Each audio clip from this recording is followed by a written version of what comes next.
할렐루야. 제가 나는 하면 여러분은 잘 된다. 목소리 크기에 따라서 잘 될 수도 있고 조금 잘 될 수도 있고 많이 잘 될 수도 있고, 나는 우리 가족, 우리 교회, 우리 시온 찬양대 잘 될 줄로 믿습니다. 오늘 시온 찬양대가 찬양을 참 잘했어요. 우리 진짜 성악가들이 노래할 때 보면 노래에 흔들림이 없어요. 훈련을 잘 받았기 때문에 음정도 정확하고, 그리고 음색도 흠이 없고, 노래 부르면서 음정이 왔다 갔다 흔들리면 프로 성악가가 아니에요. 언제 어느 곡을 부르더라도 아주 똑같은 음색으로 정확한 음정으로 노래를 쫙 부르게 되어집니다. 진짜 예수 믿는 사람은 흔들림이 없어야 돼요. 그래서 항상 예배드리고 말씀 보고 기도하고, 여기에 어떤 일이 있어도 흔들림이 없어야 진짜 예수 믿는 사람이라 할 수가 있는 거예요. 오늘 말씀은 한나, 기도하는 여인 한나에 대한 말씀이에요. 이 한나는 성경에 보면 사사시대에서 왕정시대로 전환되는 전환기에 쓰임받았던 기도의 여인이에요. 오늘 우리나라도 이 문명의 전환기의 한복판에 서 있어요. 이때가 되면 혼란이 극심하고 갈등이 극심하고, 이러할 때 훌륭하게 쓰임받는다는 것이 얼마나 소중한지 모릅니다. 이 한나의 남편은 엘가나라는 사람이었어요. 그런데 문제는 한나가 자식을 낳지 못했다는 거예요. 그러다 보니 한나가 얼마나 고통이 많았겠습니까? 그래서 그런지 한나의 이제 자식 낳지 못하는 이유로 남편 엘가나가 그만 두 번째 아내를 맞이하게 됩니다. 옛날에는 이런 일이 있었지만은 오늘날에는 이런 일이 있으면 안 되는 거예요.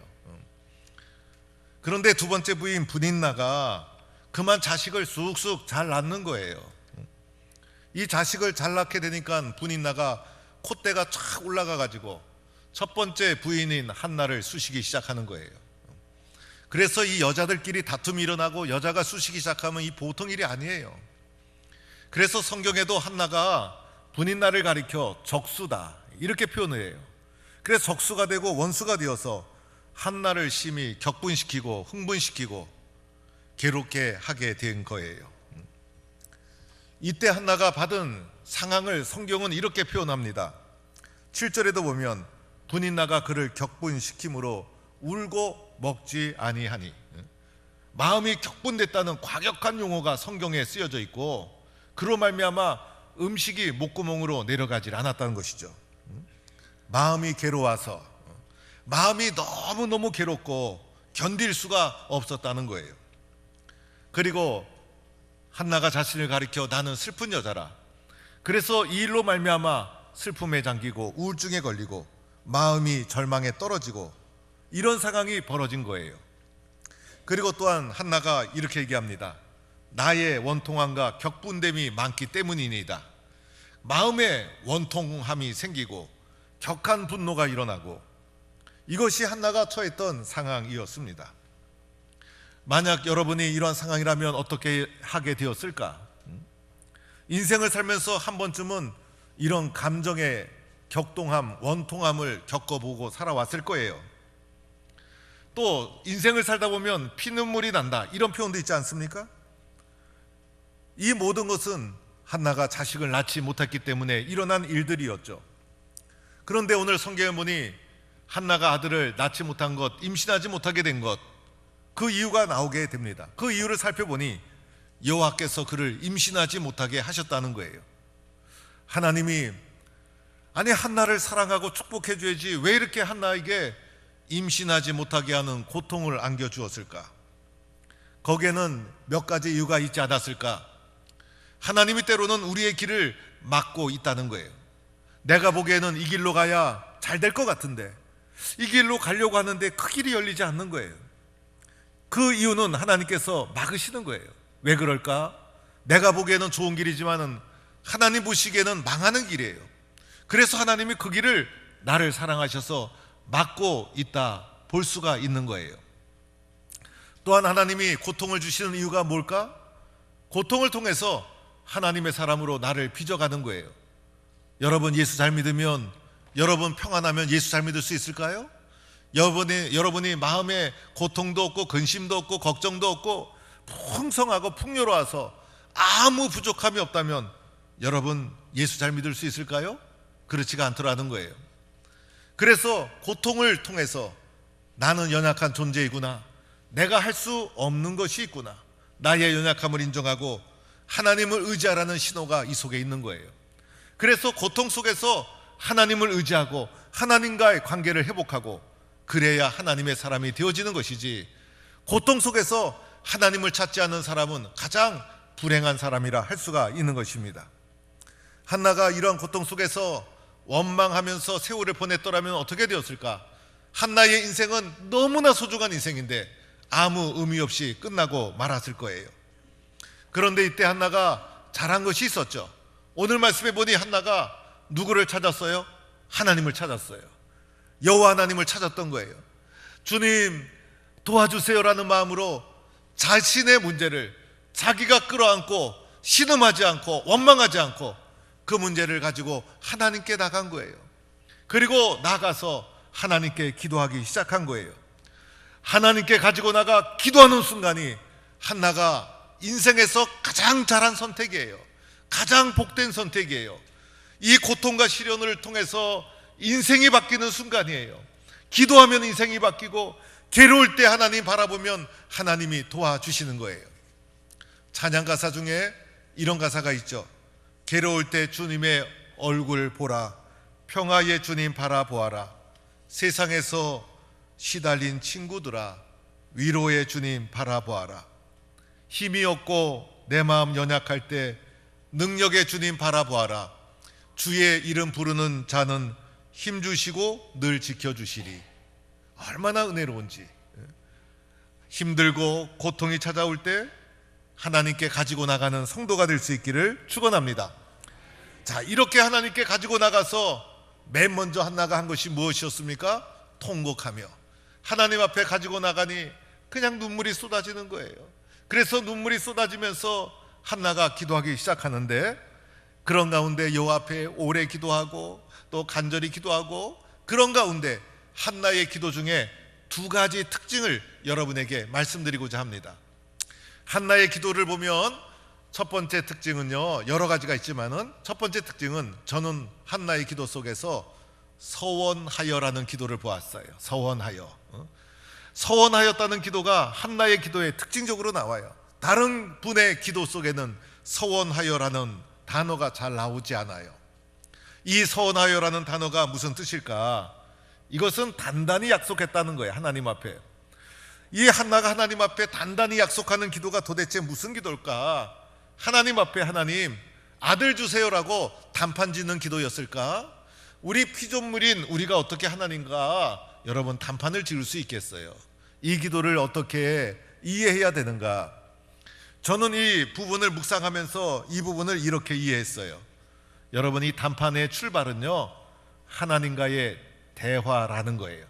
기도의 정의가 있죠. 기도는 뭡니까? 하나님과의 대화. 그래서 하나님께 울면서 나가 엎드려서 한나는 하나님과 대화를 시작한 거예요. 대화를 시작할 때 한나의 기도 전체 모습을 보면 한나의 속마음을 드리는 기도였어요. 그래서 하나님을 인격적으로 믿고 있었던 한나는 하나님께 속을 내어 놓으면서 자신을 하나님께 오픈하면서 자신을 하나님께 드러내면서 하나님과 대화를 시작한 거예요. 하나님과의 인격적인 만남을 기도를 통해 이루어지고 있었다는 거예요. 그래서 한나는 하나님과 기도로 대화하면서 이렇게 기도하지 않았을까? 하나님 하고 부른 후에는 하나님, 저 마음이 너무나 힘들고 아파요. 하나님, 왜 이런 고통이 저에게 찾아옵니까? 하나님, 저를 사랑하시는 거 맞죠? 이렇게 하나님과 대화를 기도로 시작하게 된 거예요. 하나님, 아기를 낳고 싶은데 제 힘으로는 할 수가 없습니다. 하나님, 저에게 아들을 선물로 주시기를 원합니다.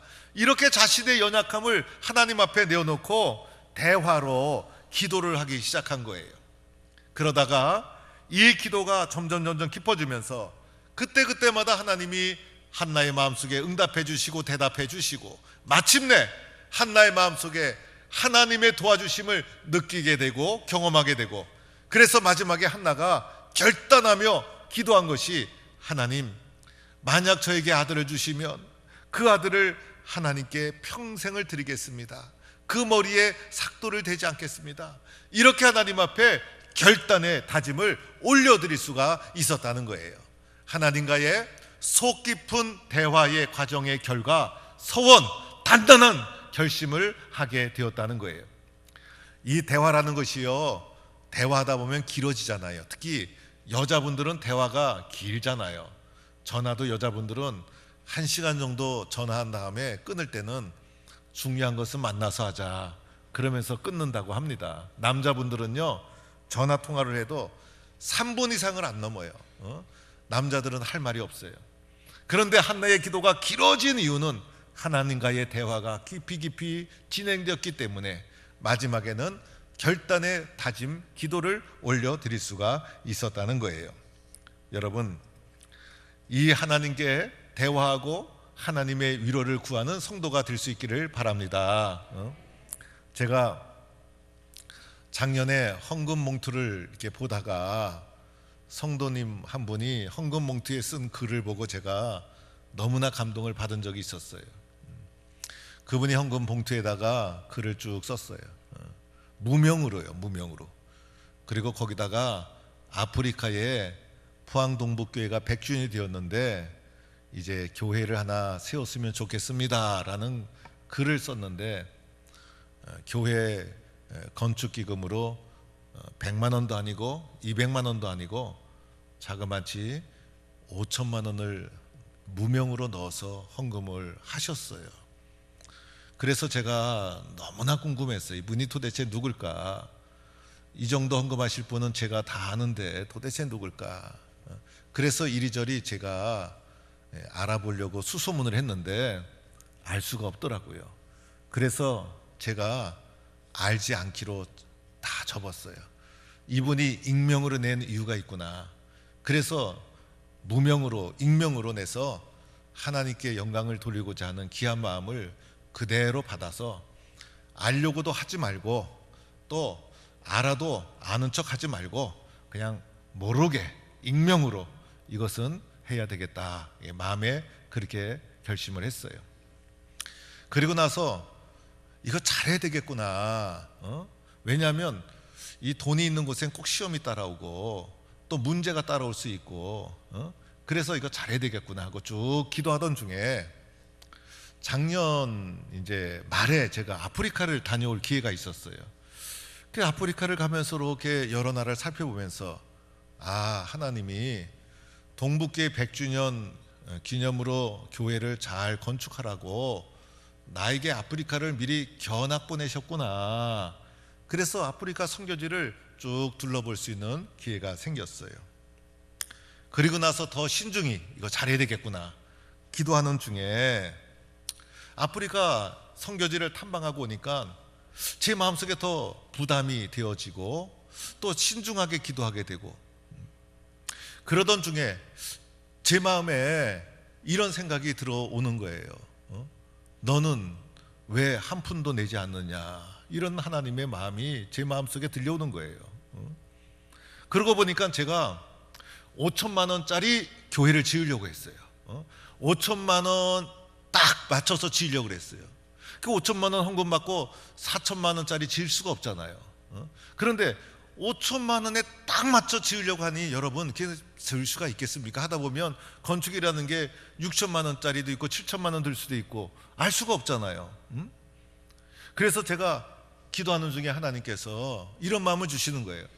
5천보다 더 중요한 것은 어떤 교회를 어디에 짓느냐, 정말 소중한 교회를 짓느냐, 이게 더 중요하다. 그런데 소중한 교회를 짓다 보니 6천 들어갈 수도 있고 7천 들어갈 수도 있고 그 이상 들어갈 수도 있고, 그런데 구태여 5천만 원이라는 액수에 얽매여 가지고 지으려고 하면 어떻게 하느냐는 하나님이 제 마음에 감동을 주시는 거예요. 그래서 제가 결심을 했어요. 기도하다가, 하나님, 무명으로 5천만 원 미랄 헌금 해주셨는데, 씨앗 헌금 해주셨는데 모자라면 저도 얹히겠습니다. 그래서 저도 포항 동북교회 이름으로 지어지는 예배당에 저도 헌금을 해야 저도 면이 쓰지. 하나님 앞에 그대로 하겠으니 꼭 필요한 장소를 하나님 저에게 보여주세요라고 기도가 바뀌었어요. 그래서 여러분, 기도하는 중에 꼭 필요하다 생각하면 우리 성도님께 말하겠어요. 우리 성도님들 힘을 모아서 함께 기도하면서 잘 준비해 나갔으면 합니다. 어느 교회 집사님 한 분이 할머니신데 아주 어렵게 사시는 거예요. 그런데 이분이 매주 1,000원씩 헌금을 하는 거예요. 재정부 부장 장로님이 그렇게 어렵게 사시는 할머니가 매주 1,000원씩 헌금하는 것을 너무나 안타깝게 여겨서 할머니를 조용히 불렀어요. 그리고 할머니 집사님께 말했어요. 할머니 집사님, 사는 것도 그렇게 어려운데 1,000원씩 매주 헌금하는 거 하지 마세요. 그거 제가 다 대신 내드릴게요. 그리고 그거 생활에 보태 쓰세요 라고 할머니께 이야기를 했더라는 거예요. 그러자 그 할머니 집사님이, 아유 장로님은 할머니 생각해서 한 거예요. 장로님 고맙습니다 라고 말하는 것이 아니라, 아니 장로님, 내가 아무리 어려워도 1,000원 내는 거 한 번도 아깝다고 생각한 적이 없었고, 그 1,000원 내는 거 하나님께 내가 약속하고 소원해서 내는 건데, 그리고 그 소원에서 내가 누리는 기쁨이 얼마나 큰데 그 기쁨을 왜 빼앗아 가려고 합니까? 라고 하면서 장로님의 제안을 단호히 거절했다는 거예요. 여러분, 한나의 기도가 갑자기 나온 게 아니에요. 하나님과의 꾸준한 오랫동안 기도하고 대화하는 과정 속에 단단한 결단의 고백이 한나의 기도였고, 우리도 이러한 기도를 꾸준히 하는 가운데 한나의 기도처럼 기도하는 성도가 되기를 축원합니다. 두 번째로 한나의 기도의 특징은요, 여호와 앞에 내 심정을 통한 것뿐이오니에요. 한나는요, 마음이 아팠어요. 그래서 마음을 통했는데, 통했다는 것은 물을 쏟았다는 거예요. 그래서 하나님께 다 마음을 쏟았어요. 하나님 앞에 다 마음을 토했어요. 여러분, 사람에게 마음을 쏟지 마세요. 사람에게 마음을 쏟으면요, 반드시 후회할 날이 오게 됩니다. 남편에게도 쏟지 말고 아내에게도 쏟지 말고. 여러분, 사랑한다고 하니까 남편이고 아내죠. 요즘은요, 항원 이혼도 많대요. 그래도 월급 봉투 꼬박꼬박 갖다 주니 아내가 말 잘 듣는 거지, 어느 날 잘못돼 봐요. 여러분, 믿을 수 있겠어요? 그렇다고 해서 믿지 말고 살라는 게 아니라 더 중요한 건 누구예요? 하나님이에요. 하나님. 그렇죠 여러분. 여러분, 이 상한 마음, 원통한 마음을 내가 내 마음에 묻어두면 어떻게 될까? 병 걸려요. 병 걸려. 암 걸려. 안 걸려. 그래서 그럴 필요가 없어. 사람 의지하지 말고, 마음에 묻어두지 말고, 이것을 어디로 가지고 나가요? 하나님께 가지고 나가서 하나님께 다 쏟아 놓는 거예요. 물을 쏟듯이 다 쏟아 붓는 거예요. 하나님께 다 내어 놓는 거예요. 그러면 어떻게 될까? 하나님이 도와주시는 거예요. 어느 분이 아침에 일어날 때마다 이렇게 기도했다는 거예요. 하늘을 한번 쳐다보면서, 하나님 아시지요? 하나님 아시지요? 이러면요, 하루를 살아갈 힘이 쫙 올라오더라는 거예요. 하나님께 토하고 하나님께 쏟아놓는 우리 성도가 될 수 있기를 축원합니다. 그랬더니 나중에 한나의 마음에 무엇이 찾아왔어요? 평안이 찾아오고, 또 한나의 마음속에 근심이 사라지고, 심지어는요, 위대한 선지자 사무엘을 낳았어요. 이 역사의 전환기에 가장 위대한 아들 사무엘, 엄마가 되는 큰 은혜를 누리게 된 거예요. 여러분, 베드로의 사명은요, 고기 잡는 거예요. 그래서 베드로는 갈릴리 바다에 가서 그물을 확 던질 때마다 제발 고기 많이 잡혀라, 제발 고기 많이 잡혀라. 그래서 베드로의 사명은 고기를 많이 잡아가지고 가족들을 잘 먹여 살리는 것이 베드로의 사명이었어요. 오늘날로 말하면 제발 사업 잘 되라, 제발 돈 좀 많이 벌었으면 좋겠다, 그래서 우리 가족 잘 먹여 살렸으면 좋겠다. 이것이 베드로의 사명이었어요. 그러던 베드로가 예수님 만나가지고 세계의 수도인 로마까지 가서 복음을 전했어요. 베드로가요, 예수님 만나기 전에는요, 자신의 인생이 이렇게 될 줄 꿈에도 몰랐어요. 자신의 인생이 이렇게 변화될 줄 꿈에도 몰랐어요. 한나가 너무나 억울하고 분인나가 찌르고 격동시킬 때 원통하고 억울했어요. 자신의 인생은 억울해서 살 수가 없었어요. 기도하기 전까지는 견딜 수가 없었어요. 그런데 하나님 앞에 기도하고 나갔더니 그 기도가 풀리고 마음이 풀리고 기도가 응답되고, 그래서 사무엘을 낳았는데, 엄마의 가장 큰 소망은 아들 잘 되는 것, 엄마의 가장 큰 꿈은 내 자식 잘 되는 것. 그런데 이 한나가 그 위대한 사무엘의 엄마가 될 줄 누가 알았어요? 꿈에도 몰랐어요. 꿈에도 몰랐던 일이 일어나고 만 거예요. 여러분, 저도 마찬가지예요. 제가 경상북도 영양 산골에서 태어나고, 아버지는 이북에서 성경책 하나 들고 내려오고, 이 땅에서 목회하면서 이 교회 저 교회 아무것도 없이 평생을 고생하며 사셨어요. 저 같은 사람이 포항동북교회 만나서 좋은 장로님 만나고 좋은 성도 만나고, 심지어는요 대한예수교 장로회 통합교단의 총회장이 되고, 꿈에도 몰랐어요. 여러분, 꿈에도 몰랐어요. 우리가 세상에 살다가 고난과 시련이 있다고 원망하고 투정하고 고난 속에 갇혀 살아보면요, 아무것도 이루어지지 않아요. 그러나 그때마다 하나님 앞에 가지고 나가 한나처럼 기도하고 한나처럼 부르짖으면 꿈에도 생각하지 못했던 놀라운 역사가 일어나게 될 줄로 믿습니다. 여러분, 26년도는요 작년하고 똑같이 살지 마세요. 매주 교회 오니까 김영걸 목사가 무슨 생각인지, 지난주에도 성경 통독 일독 표가 나오더니 이번에는 예배 참석 점검표도 나오고 바른 예배 캠페인 이표도 나오고 다음 주에도 또 하나 나올 것 같아요. 열심히 하는 거예요. 열심히 하는 거예요. 그래서 한나처럼 꿈에도 생각하지 못했던 은혜의 해로 축복받는 성도가 되기를 간절히 축원합니다.